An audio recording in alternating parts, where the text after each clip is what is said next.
why did I choose the Cub? Of all the airplanes out there, what is it about the Cub that I fell in love with and most old tail draggers?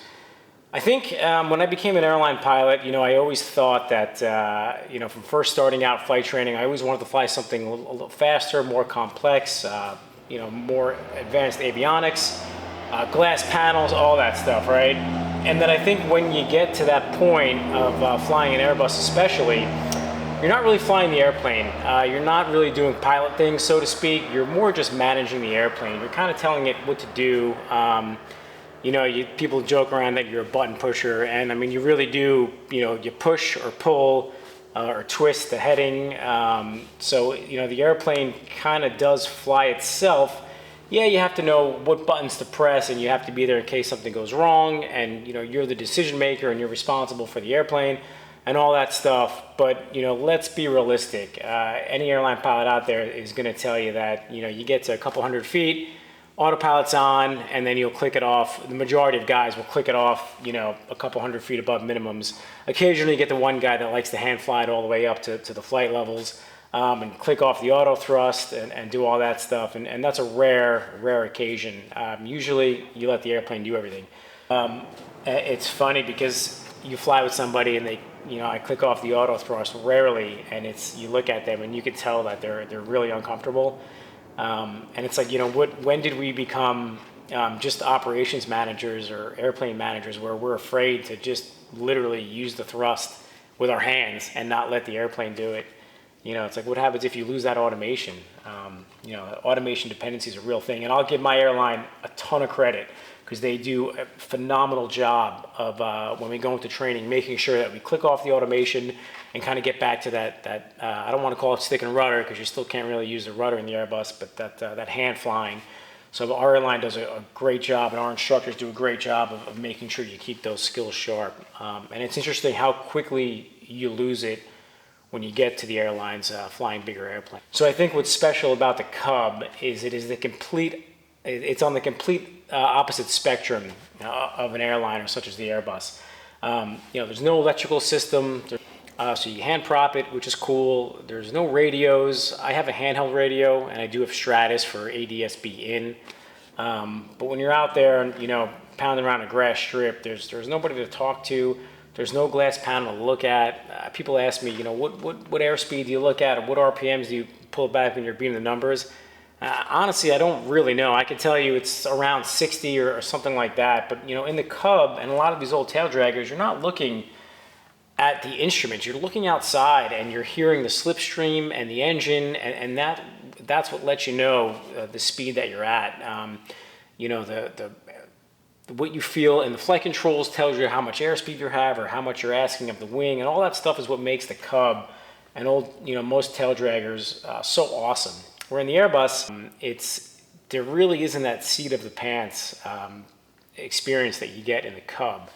And you can't just go out there and just, wing the airplane over or slip the airplane or fly a short approach. They pay you to fly the airplane exactly how they want you to do it, which I think is a good thing. I show up to the Airbus. I like being told exactly how they want me to fly the airplane. It keeps me out of trouble, keeps the passengers happy, keeps me employed. Where the Cub, it's a free-for-all in the fact that, you don't have to call for pushback. There's no flight attendants. There's no first officer that likes to do things, be a 3.5 striper. There's no ground stops. There's none of that stuff. It's just you and the airplane, and that's it. It's your hands, your feet. You're constantly flying, and that's awesome. And being an airline pilot is great, and I'm incredibly thankful for the career. What's really cool about being an airline pilot, there's many cool things, but all the chaos at the gate. Let's say weather rolls through and there's a ground stop, and you load everybody up, and there's rampers coming up with the problem with the bags, the flight attendants yelling about somebody in 12A that's giving her a hard time. The FO is texting on his phone. You're coming up on your duty time. Just all this chaos, and then you push back. Your tug brakes, no APU. Number 30 line for takeoff. Just constant chatter on the radio, and then you take off and you blast through that layer of clouds, and there's the sun. You feel the warmth on your face. The radio's quiet. Just the hum of the engines. That's awesome. That'll never get old. But everything else that goes along with being an airline pilot, being away from home, all that stuff, it gets really, really, really tiring really quickly. Where the Cub and general aviation really doesn't get tired.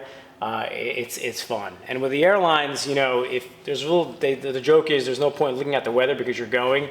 It's kind of true. And they have little carve outs like exemption 3585, where it basically means that you're going, whether you like it or not. Yeah, you're the pilot in command, you're the captain, you make the call, but 99.9% of the time, if you're released to go, you're going. Where in the Cub, if you don't want to go, or it's too windy, or it's cloudy, or it's too hot, it's too cold, you don't have to go, and that's what makes it fun. Guys and girls that use GA is just a stepping stone to the airlines. I think you should slow down a little bit and kind of enjoy the time flying these airplanes, because they're a lot of fun, and unfortunately, a lot of people don't get back into general aviation. And I think that's sad, because I think we all got into flying. I don't think there's one airline pilot out there, for the most part, that didn't get into flying initially because they loved it. And to see people lose that love of airplanes is kind of sad. And who knows how much longer this career is going to be around, right? I mean, we just got an email today from our union talking about Boeing and Airbus really pushing for autonomous airliners and no flight crew up front. And I mean, let's face it, Boeing, I mean, who's going to stop Boeing? Nobody, right?